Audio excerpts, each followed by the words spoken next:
Let's start with the role you play and a little bit about this gentleman.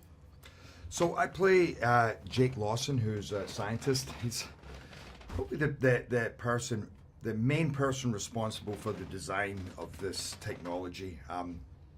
So he's become quite a celebrity around the planet. For a lot of people, say he's the person that they identify with having saved the world. However, he can be a bit of a maniac. He's a bit of a renegade. He hates bureaucracy. You know, he doesn't always work well with other people. He finds most other scientists idiots. He's loyal to a fault when he sees the team that he believes in. Then he'll die for them. But mostly he feels he's surrounded by fools, and so he has this.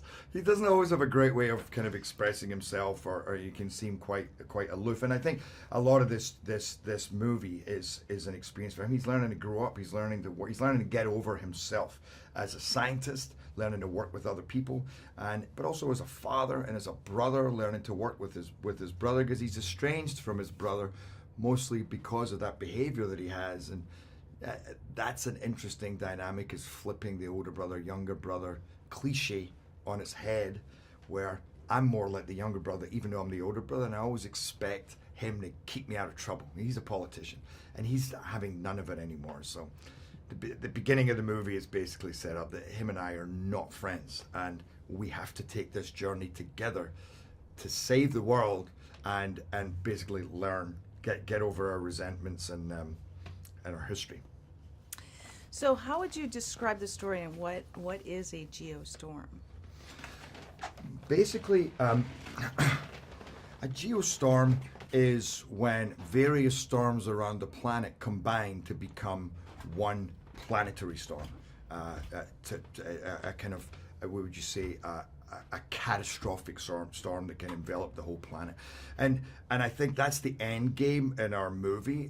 We are trying to avoid not necessarily a geostorm at the beginning, but the worsening effects of global warming. And all the governments of the planet have had to come together to basically conquer the weather, which is destroying us at a very rapid scale. But what we realize is, as this sits over us and we feel protected, suddenly one of the satellites malfunctions, and we find this village in Afghanistan frozen in time. And it's that realization of, wait a minute, if that happened, what if that happened again? And then what if it happened again? And what if it wasn't just a malfunction? What if it was deliberate? This thing could actually be a weapon. And then it becomes this race against time, and this whodunit to find out what the hell is going on up there. And I have to go back up. Not very happy about it, because my brother's in charge of me now and he's my boss. Have to go back up to fix this thing, which I also don't believe is really broken. I'm like, wait a minute, I built this. Well, don't tell me there's an issue with this. So there's a whole bunch of fun and interesting dynamics the whole way through the movie, on a personal level between families, and then on a bigger and more kind of epic scale.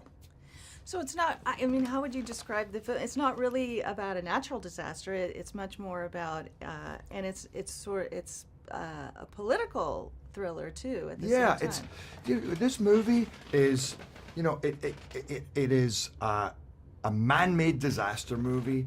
It is a conspiracy theory movie.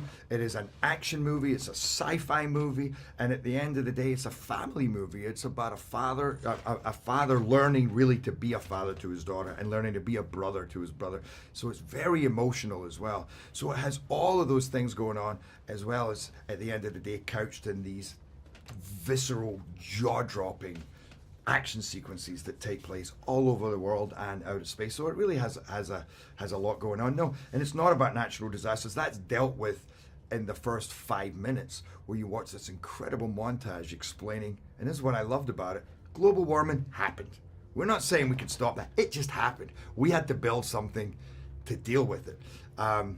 And that's a goosebump moment when you kind of see, one, watching it happening and realizing what you draw this dynamic without a doubt, or this relationship with what's happening today, but also mankind came together, and for once they combated something massive, and they forgot about their self-interest and their selfishness and their individually seeking power, and they thought from a global soul level, and they fixed something.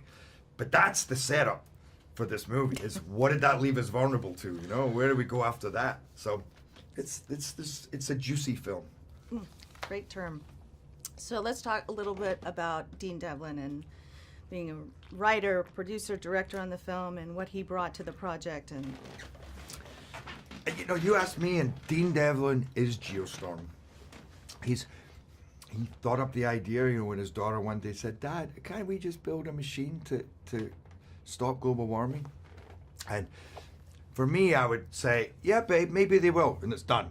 Dean Devlin goes, "Wait, that could go here, that could go there, and then we could do this, and we could do this, and we could build this, and blah, blah, blah." And that's how his mind works. And he thought up this incredible story, and he brought me in, and he really believed in me a lot. I've become very close with Dean. I loved the relationship working with him because, one, he's a genius and he's so creative, but he's also like a big kid, and he's so silly, and I'm so silly. So we had a lot of fun is dealing with this, in some ways, very serious subject matter. You know, you're saving the planet, you're saving billions of people, but always knowing there's got to be tongue-in-cheek moments, you know, and we got to have a laugh where we can, which we did, you know. So there's a lot of humor in this movie too, and he was the grand master, you know. He just, I enjoyed every second of working with him, and he did such a great job. I mean, it's not an easy movie to pull off. There is so much going on in this movie. So one, logically keeping it all together, and two, just keeping those stories and the tone between the space station and Earth, and then making it work. And all these different stories, action movie, family story, you know, who done it, all of those things. That's not easy to pull all that together, and I think he did an exemplary job.